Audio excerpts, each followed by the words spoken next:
ಬೇಕು, ನ್ಯಾಯ ಬೇಕು, ಬೇಕೇ ಬೇಕು, ನ್ಯಾಯ ಬೇಕು. ಯಾತಕ್ಕಾಗಿ ಹೋರಾಟ, ನ್ಯಾಯಕ್ಕಾಗಿ ಹೋರಾಟ, ಎಲ್ಲಿಯ ತನಕ ಹೋರಾಟ, ಎಲ್ಲೋ ತನಕ ಹೋರಾಟ. ಬೇಕೇ ಬೇಕು, ನ್ಯಾಯ ಬೇಕು, ಬೇಕೇ ಬೇಕು, ನ್ಯಾಯ ಬೇಕು. ರಾಷ್ಟ್ರ ನಾಯಕರನ್ನು ಅವಮಾನಿಸಿರುವಂತಹ ಸಂಘಟನೆಗಳಿಗೆ ಧಿಕ್ಕಾರ, ಧಿಕ್ಕಾರ. ರಾಷ್ಟ್ರ ನಾಯಕರನ್ನು ಅವಮಾನಿಸಿರುವ ಸಂಘಟನೆಗಳಿಗೆ ಧಿಕ್ಕಾರ, ಧಿಕ್ಕಾರ. ರಾಷ್ಟ್ರ ನಾಯಕನನ್ನು ಅವಮಾನಿಸಿರುವ ಸಂಘ ಪರಿವಾರಕ್ಕೆ ಧಿಕ್ಕಾರ, ಧಿಕ್ಕಾರ. ಬೇಕೇ ಬೇಕು, ನ್ಯಾಯ ಬೇಕು, ಬೇಕೇ ಬೇಕು, ನ್ಯಾಯ ಬೇಕು. ರಾಷ್ಟ್ರ ನಾಯಕನಿಗೆ ಅವಮಾನವಾಗಿದ್ದರೂ ಕಣ್ಣು ಮುಚ್ಚಿ ಕುಳಿತುಕೊಂಡಿರುವ ಪ್ರಧಾನಿಗೆ ಧಿಕ್ಕಾರ, ಧಿಕ್ಕಾರ. ರಾಷ್ಟ್ರ ನಾಯಕನಿಗೆ ಅವಮಾನವಾಗುತ್ತಿದ್ದರೂ ಕಣ್ಣು ಮುಚ್ಚಿಕೊಂಡು ಕುಳಿತಿರುವ ಗೃಹ ಮಂತ್ರಿಗೆ ಧಿಕ್ಕಾರ, ಧಿಕ್ಕಾರ. ಬೇಕೇ ಬೇಕು, ನ್ಯಾಯ ಬೇಕು, ಬೇಕೇ ಬೇಕು, ನ್ಯಾಯ ಬೇಕು. ESS ಹೋರಾಟಕ್ಕೆ, ಅಂಬೇಡ್ಕರ್ ಅವರ ಹೋರಾಟಕ್ಕೆ, ಪೆರಿಯರ್ ಅವರ ಹೋರಾಟಕ್ಕೆ, ನಾರಾಯಣ್ ಗುರು ಅವರ ಹೋರಾಟಕ್ಕೆ, ಬಸವಣ್ಣನವರ ಹೋರಾಟಕ್ಕೆ ಬೇಕೇ ಬೇಕು, ನ್ಯಾಯ ಬೇಕು, ಬೇಕೇ ಬೇಕು, ನ್ಯಾಯ ಬೇಕು. ಸರ್ಕಾರವಂತೆ ಸರ್ಕಾರ, ಸರ್ಕಾರವಂತೆ ಸರ್ಕಾರ, ಬೇಕೇ ಬೇಕು. ಏನು ಉತ್ತರಾಖಂಡದಲ್ಲಿ ರಾಮಲೀಲಾ ಮೈದಾನದಲ್ಲಿ ಒಂದು ಸಭೆಯನ್ನ ಮಾಡಿ ಹೋದಂಥ ಸಂದರ್ಭದಲ್ಲಿ ಏನು ಅಲ್ಲಿನ ಮನುವಾದಿಗಳು ಏನು ಎತ್ತಿನ ಗಂಜಾಳದಲ್ಲಿ ಆ ಜಾಗವನ್ನು ಶುದ್ಧೀಕರಣ ಮಾಡುವ ಮೂಲಕ ಏನು ಇನ್ನೂ ಕೂಡ ಅಸ್ಪೃಶ್ಯತೆ ಜೀವಂತವಾಗಿದೆ ಅನ್ನೋದನ್ನು ತೋರಿಸಿದ್ದಾರೆ. ಏನು ಸ್ವಾತಂತ್ರ್ಯ ಬಂದು 80 ವರ್ಷ ಕಳೆದರೂ ಕೂಡ ಈ ದೇಶದಲ್ಲಿ ದಲಿತರಿಗೆ ಇನ್ನೂ ಕೂಡ ಒಂದು ಸಾಮಾಜಿಕ ನ್ಯಾಯ ಅನ್ನೋದು ಸಿಗ್ತಾ ಇಲ್ಲ ಅನ್ನೋದು ಇದಕ್ಕೆ ಉದಾಹರಣೆಯಾಗಿದೆ. ಇಂಥ ಒಬ್ಬ ರಾಷ್ಟ್ರೀಯ ನಾಯಕರಿಗೆ ಏನು ಸರ್ದಾರ್ ವಲ್ಲಭಭಾಯ್ ಪಟೇಲ್, ಜವಾಹರ್ಲಾಲ್ ನೆಹರು ಏನು ಅಲಂಕರಿಸಿದಂಥ ಹುದ್ದೆಯಲ್ಲಿ ಮಲ್ಲಿಕಾರ್ಜುನ ಖರ್ಗೆ ಸಾಹೇಬರು ಅಲಂಕರಿಸಿದ್ದಾರೆ.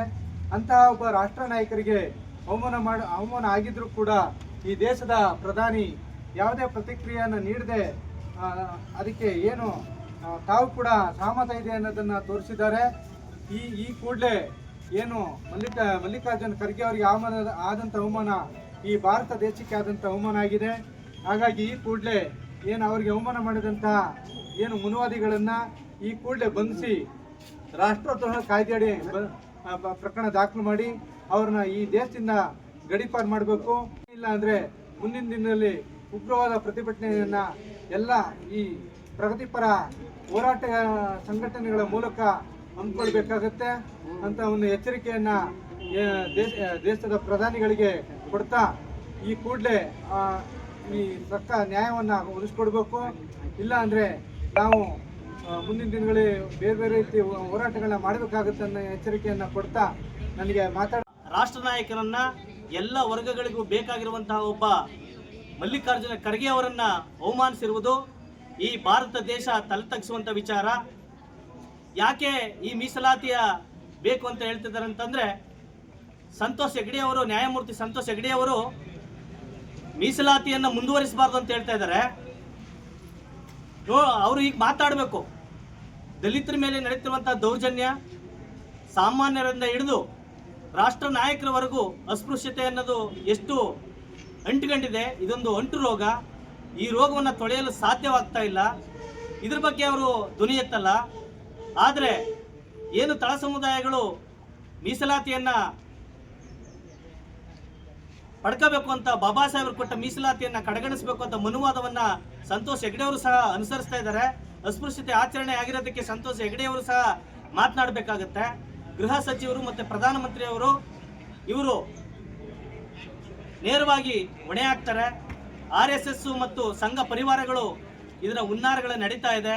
ಇದನ್ನು ನಾವು ದಲಿತ ಸಂಘರ್ಷ ಸಮಿತಿ ಖಂಡಿಸ್ತೇವೆ. ಮುಂದಿನ ಮಾಡಿದ್ದಾರೆ. ಇದು ಇಡೀ ಭಾರತ ತಲೆತಗ್ಗಿಸುವಂತಹ ಒಂದು ಕೃತ್ಯ. ಈ ಕೃತ್ಯದಲ್ಲಿ ಸಂಘ ಪರಿವಾರಗಳ ಕೈವಾಡ ಬಹಳಷ್ಟಿದೆ. ಇವತ್ತು ಜನಸಾಮಾನ್ಯರಿಗೆ ಎಲ್ಲೋ ಒಂದು ಕಡೆ ಅಸ್ಪೃಶ್ಯತೆ ಆಚರಣೆ ಆಯ್ತದೆ ಅಂತಂದರೆ ಆ ಕಾನೂನಿನ ಅಡಿಯಲ್ಲಿ ಅವರಿಗೆ ಸಾಕ್ಷ್ಯ ಆಧಾರಗಳನ್ನು ಇಲಾಖೆಗಳು ಕೇಳ್ತವೆ. ಆದರೆ ಒಬ್ಬ ರಾಷ್ಟ್ರ ನಾಯಕನಿಗೆ ಸಾರ್ವಜನಿಕವಾಗಿ ಮಾಧ್ಯಮದ ಮುಖಾಂತರ ಪ್ರಸಾರವಾದರೂ ಭಾರತ ಸರ್ಕಾರದ ಪ್ರಧಾನಮಂತ್ರಿಗಳಾದ ನರೇಂದ್ರ ಮೋದಿಯವರಾಗಲಿ, ಗೃಹ ಸಚಿವರಾಗಲಿ ಒಂದು ಕಾನೂನಾತ್ಮಕವಾಗಿ ಅವರಿಗೆ ಏನು SC/ST ಕಾಯ್ದೆಯಡಿ ಈಗಾಗಲೇ ಅವರಿಗೆ ಅನ್ಟಚಬಲ್ ಕೇಸನ್ನು ಹಾಕಬೇಕಾಗಿತ್ತು. ಆದರೆ ಈ ಹುನ್ನಾರದಲ್ಲಿ ನಮಗೆ ಅನುಮಾನ ಬರ್ತಾ ಇದೆ. ಸರ್ಕಾರವೇ ರಾಮಲೀಲಾ ಮೈದಾನದಿಂದ ಮನುವಾದಿಗಳು ಆ ಸ್ಥಳವನ್ನು ಶುದ್ಧೀಕರಣ ಮಾಡಿ ಇಡೀ ರಾಷ್ಟ್ರೀಯ ನಾಯಕನಿಗೆ ಅವಮಾನ ಮಾಡಿರುವುದನ್ನು ಕರ್ನಾಟಕ ರಾಜ್ಯ ದಲಿತ ಸಂಘ ಸಮಿತಿ ತೀವ್ರವಾಗಿ ಖಂಡಿಸ್ತಾ ನಮ್ಮ ಪ್ರಜಾಪ್ರಭುತ್ವ ವ್ಯವಸ್ಥೆ ಎತ್ತ ಸಾಗ್ತಾ ಇದೆ. 80ನೇ ವರ್ಷದ ಸ್ವಾತಂತ್ರ್ಯಕ್ಕೆ ಆಗಸ್ಟ್ 8ನೇ ತಾರೀಕಿಗೆ ಈ ಒಂದು ಮನುವಾದಿಗಳು RSSನ ಬೆಂಬಲಿತ ಮನುವಾದಿಗಳು 80ನೇ ವರ್ಷಕ್ಕೆ ಈ ದೇಶಕ್ಕೆ ಉಡುಗೊರೆಯಾಗಿ ನೀಡಿರ್ತಕ್ಕಂಥದ್ದು ಏನಪ್ಪ ಅಂದರೆ ಒಬ್ಬ ರಾಷ್ಟ್ರೀಯ ನಾಯಕನಿಗೆ ಅವಮಾನ ಮಾಡಿರ್ತಕ್ಕಂಥದ್ದು. ಬಂಧುಗಳೇ, ಈ ಘಟನೆಯನ್ನು ತೀವ್ರವಾಗಿ ಖಂಡಿಸ್ತಾ ಯಾರು ಈ ಒಂದು ಶುದ್ಧೀಕರಣ ಮಾಡುವಂಥ ಕಾರ್ಯದಲ್ಲಿ ಭಾಗಿಯಾಗಿದ್ದಾರೋ ಆ ಸಂಘಟನೆಯನ್ನು ಉಗ್ರವಾಗಿ ಖಂಡಿಸ್ತಾ ಆ ಸಂಘಟನೆಯನ್ನು ಬ್ಯಾನ್ ಮಾಡಬೇಕು. ಮತ್ತು ಅಲ್ಲಿ ಯಾರು ಈ ಕಾರ್ಯದಲ್ಲಿ ಭಾಗವಹಿಸಿರ್ತಕ್ಕಂಥ ಎಲ್ಲರನ್ನೂ ಕೂಡ ಕೇಂದ್ರ ಸರ್ಕಾರ ಜವಾಬ್ದಾರಿ ತಗೊಂಡು ಅವ್ರ ಮೇಲೆ ಕಾನೂನು ಕ್ರಮವನ್ನು ಸೂಕ್ತವಾದ ಕ್ರಮವನ್ನು ಕೈಗೊಂಡು ಅವ್ರನ್ನ ಜೈಲಿಗೆ ಕಳಿಸಬೇಕು.